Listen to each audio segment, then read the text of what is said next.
आसिफ बाटो के निर्मल चौधरी, जोरदार कपिल दोनों स्वागत।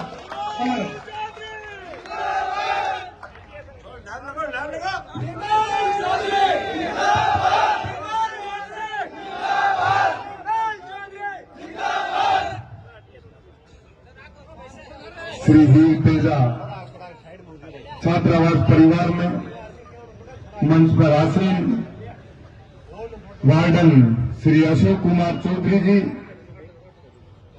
बड़े भाई महादेव खदाव जी, राजस्थान विश्वविद्यालय से पूर्व महासचिव, एनएसयूआई के पूर्व प्रदेश अध्यक्ष और युवा कांग्रेस के प्रत्याशी बड़े भाई अभिमन्यु पूनिया जी, बड़े भाई महेंद्र मान जी, ओम डूडू जी, बाबूलाल जी सारण, भंवर जी, दिनेश जी, श्याम जी, बाकर बिश्नोई जी, राव रिडमल जी, राजेश नैन जी, चंदू जी पीटीआई और समस्त हॉस्टल वे नौजवान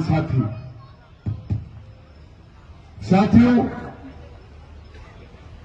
ये वीर तेजा छात्रावास एक मां का रूप है जो सैकड़ों और हजारों छात्रों को गोद लेते हैं और इन हॉस्टल से अपना उज्जवल भविष्य बना के देश और प्रदेश की अहम बड़े ओहदों पे जाते हैं। वो बेटे इस देश का नाम रोशन करते हैं, अपने जिले का नाम रोशन करते हैं, गांव घानी प्रदेश का नाम रोशन करते हैं। छात्रावास एक ऐसा संस्थान होता है, एक ऐसा परिवार होता है जिसके अंदर रहने वाले हजारों विद्यार्थियों का एक परिवार होता है, साथियों का एकजुट एक ताकत होती है। जहां भी जाओगे, जिस भी जगह जाओगे, सोचो कई सालों का ये परिवार बसा रहा है, कई सालों का जो एक मजबूत ताकत के रूप में उभर के एक आशीर्वाद के रूप में मिलता है। मैं चुनाव लड़ने से 5-6 महीने पहले एक कार्यक्रम में गया था, तो आदरणीय आपके वार्डन साहब, इस हॉस्टल के संरक्षक आदरणीय अशोक चौधरी जी का मुझे आशीर्वाद मिला था। इन्होंने कहा, बेटा मेरा तेरे ऊपर पूरा आशीर्वाद है, मेरे साथ साथ पूरे वीर तेजा छात्रावास पूरे परिवार का तेरे ऊपर आशीर्वाद रहेगा।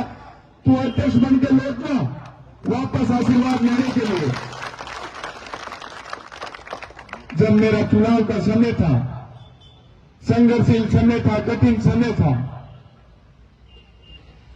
उस समय आपके हॉस्टल के कई बड़े भाइयों ने मुझे आके आशीर्वाद दिया। उस संघर्ष के समय में मजबूती थी। बड़े भाई महादेव जी खदाव, महेंद्र जी मान, जब ये लोग आए मेरे बुरे समय में मेरे साथ खड़े रहे, मैंने उस दिन ठान लिया था कि आपके इस तेजा छात्रावास परिवार का मैं जीवन पर्यंत ऋणी रहूंगा। जहां भी मुझे मौका मिलेगा मैं आप लोगों के अधिकारों की, हकों की लड़ाई मजबूती से लड़ने का प्रयास करूंगा। ये आज का दिन मेरे लिए सौभाग्य का दिन इसलिए भी है कि करनाल के अंदर सत्यवादी वीर तेजा जी महाराज का आशीर्वाद लेने के लिए जब मैं मंदिर के प्रांगण में पहुंचा था, तो मुझे एक ताकत सी आई थी, एक एनर्जी मिली थी कि मैं और दोगुनी ताकत से दौड़ूंगा और प्रदेश के युवा साथियों की आवाज को बुलंद करने का प्रयास करूंगा। जिस प्रकार से मैं आपके इस छात्रावास परिवार के अंदर घुसा और मुझे सामने दिखाई दिया श्री वीर तेजा छात्रावास, तो वही ताकत मुझे यहां के भी उसी प्रकार से महसूस हुई। मेरा ब्लड प्रेशर बढ़ गया, एक अलग सी ताकत मिलती है। संगठित परिवारों में जब जाते, वार्डन साहब कह रहे थे मुझे दुख होता है कि आप जोधपुर नहीं जीत पाते हो। वार्डन साहब मैं आपको बताना चाहता हूं, धीरे धीरे आपका तेजा छात्रावास, आपका तेजा परिवार पूरे देश के अंदर आपके छात्रावास का, इस परिवार का नाम रोशन करेगा और इस वीर तेजा परिवार का झंडा गाड़ेंगे हर जगह। लेकिन उसके लिए अपने को संगठित रहना, मजबूती से रहना, एक मंच पे रहना, एक साथ रहना है। अपन इतने कमजोर लोग नहीं है जो जाति समाज धर्म के ऊपर वोट मांगे और जाति तेजा समाज में राजनीति करें। ये तेजा, ये श्री वीर तेजा नाम उस नाम से लिया हुआ है जो हजारों साल पहले सर्व समाज की रक्षा करते हुए, सर्व समाज की लड़ाई को मजबूती से लड़ते हुए अपने आप की बलिदानी दे दी थी। तो अपन लोगों को उस बलिदानी के लिए तैयार रहना है कि जिस देवता को अपन पूछते उस देवता के बारे में अपने को पढ़ना भी चाहिए कि अपने लोक देवता ने ऐसा क्या कार्य किया था कि अपन सब लोग आज उनकी पूजा कर रहे हैं, उनके नाम पे हर जगह मंदिर बना रहे हैं। तो अपने अंदर ताकत होनी चाहिए सर्व समाज के हितों की और उनके हकों की लड़ाई लड़ने की, उनकी रक्षा करने की। अपने को आज जरूरत है तो अपनी ताकत और अधिकारों के बारे में जानने की ताकत है, जरूरत है कि अपन कितने ताकतवर है, अपने अधिकार कितने हैं। अपने को गांव ढांगू से, कमजोर वर्ग से जो लोग आते हैं उनको एक ऐसा मंच देना है कि वो अपने माता पिता के सपने पूरे कर पाए, समाज की उस उम्मीद पे खरे उतर पाए। क्योंकि पीड़ित और शोषित वर्ग के लोगों को अपन आगे बढ़ाएंगे तो सोचिए उनकी कितनी पीढ़ियां अपन लोगों को आशीर्वाद देगी, दुआएं देगी। लेकिन उसके लिए अपने को याद रखना है, तो एक बात याद रखनी है कि जिस प्रकार से अपनी शुरुआत होती है और अपन जीरो से शुरू करते हैं और 100 के आंकड़े पे जाके हीरो बनते हैं, तो अपने को अपने जीवन का एक एक पल याद रहना चाहिए कि मैं संघर्ष करके किस रूप में इस पद पे पहुंचा हूं। तो मेरे हजारों भाई बहनों को मेरे को मजबूती देनी है और उनके बारे में ध्यान रखना है और उनको हमेशा वो जिस भी मंच पे आना चाहे उनको मजबूती से ऊपर खींचना, उनकी ताकत बननी है, ना कि अपन उनको डिस्टर्ब करें। अपन ये सोचेंगे कल कोई अपने बराबर आएगा तो अपनी वैल्यू कम हो जाएगी। अरे सोचिए इस और देश के, इस देश और प्रदेश का विश्व अटल पर कितना बड़ा नाम होगा। तो ये सोचने की जरूरत है। जो आज मजदूर और किसान वर्ग की बात करते उन लोगों की कोई सुनता नहीं। जब अपन लोग कोई पद पे नहीं होते तो क्या करते हैं, किसान गरीब मजदूर की बात करते हैं। जब बड़े ओहदे और बड़े पदों पे चले जाते हैं तो उद्योगपतियों की गुलामी का झंडा उठा लेते हैं। मैंने अध्यक्ष बनते ही सर्वप्रथम मेरी जीत को किसानों के नाम दर्ज कराया था। क्यों कराया कि शुरुआत की है मैंने, जिस प्रकार से मैंने शुरुआत की थी इन किसान परिवार के लोगों ने, युवाओं ने मुझे आशीर्वाद दिया। मैं आज जोधपुर आ रहा था तो एक अपनाइत की भावना जगी मेरे अंदर कि सड़क पर जगह जगह लोगों ने मुझे आशीर्वाद दिया, मेरा स्वागत किया, अभिनंदन किया। मैं उस शक्ति को बारंबार वंदन करता हूं, प्रणाम करता हूं कि मैं आज आपकी इस अपनाइत को कभी जीवन में भूलूंगा नहीं, हमेशा याद रखूंगा, ऋणी रहूंगा। मैं चुनाव तो छात्र संघ अध्यक्ष का जीता हूं, प्रेसिडेंट बना हूं, लेकिन आपको एक बात कहता हूं, मैं मेरा जीवन जी रहा हूं एक छात्र शक्ति के सेवक के रूप में। मेरा धर्म कभी मैं भूलता नहीं कि छात्र शक्ति ने मुझे किस लिए चुना है।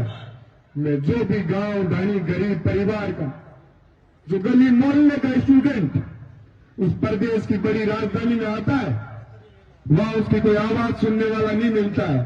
वहां मैं उसको बड़ा मंच देता हूं, उसकी आवाज बुलंद करने का कार्य करता हूं कि मेरे से कोई भी, मेरी टीम से मेरे से कोई समस्या लेके कोई स्टूडेंट आया हो और वो यदि असंतुष्ट होकर चला गया तो मैं कहीं का अध्यक्ष, मुझे अध्यक्ष रहने का मेरा धर्म ही नहीं है। फिर मुझे छात्र शक्ति ने चुना किस लिए? उनके अधिकारों की और उनके हकों की रक्षा करने के लिए चुना है कि हमारी आवाज को जहां भी कोई दबाएगा, कुचलने का प्रयास करेगा, वहां उनके साथ मैं जाके मजबूती से खड़ा रहूं, उनके संघर्ष में कंधे से कंधा मिला के उनके साथ खड़ा रहूं। और मैं रहता हूं, मुझे बड़ा गर्व फील होता है कि मैं एक छोटे से गांव से आके प्रदेश के सबसे बड़े विश्वविद्यालय को जीता। कैसे जीता? आप सब लोगों ने आशीर्वाद रखा। संपूर्ण किसान कौम ने मेरे को जहां भी मैं कमजोर पड़ता हूं तो आप लोग आके मेरे को मेरे हौसलों को मजबूती देने का प्रयास करते हो, तो मैं हमेशा जीवन में आपको कभी कमजोर नहीं पड़ने दूंगा, आपकी कभी आवाज को कमजोर नहीं पड़ने दूंगा। साथियों, मैंने इतनी बड़ी जीत दर्ज की बिना किसी संगठन के, बिना किसी बड़ी पावर के। वो किस आधार पे? आप सब लोगों की दुआओं और आशीर्वाद से। तो उसको मैं कभी भूल नहीं सकता कि आज मुझे बड़ा आप लोगों ने नाम दे दिया। वो नाम मैं हमेशा याद रखता हूं कि आप लोगों का दिया हुआ आशीर्वाद है। यदि मैं न्याय के रास्ते को छोड़ दूंगा, इंसानियत का धर्म भूल जाऊंगा, तो जिस प्रकार से आप लोगों ने आशीर्वाद दिया, आप लोग आशीर्वाद छीन भी लोगे। क्योंकि आपने देखा होगा कई लोग एमएलए बनते हैं, दोबारा एमपी एमएलए नहीं बन पाते हैं, क्योंकि ये जनता उनको अपना सेवक का रूप देके चुनती है और वो राजा बन जाते हैं। वो भूल जाते हैं कि हम लोग इस जनता के सेवक हैं।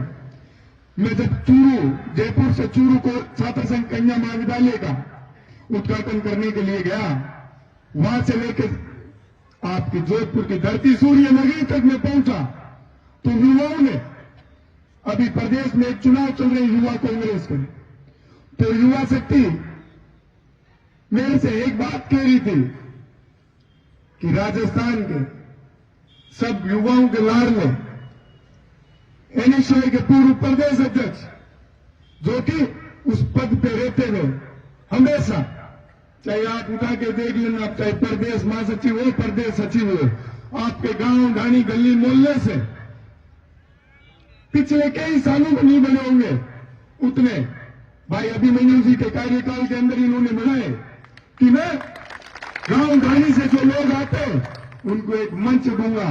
क्योंकि मैं भी एक किसान परिवार से आया था और इस छात्र शक्ति ने मुझे एक मंच उपलब्ध कराया था।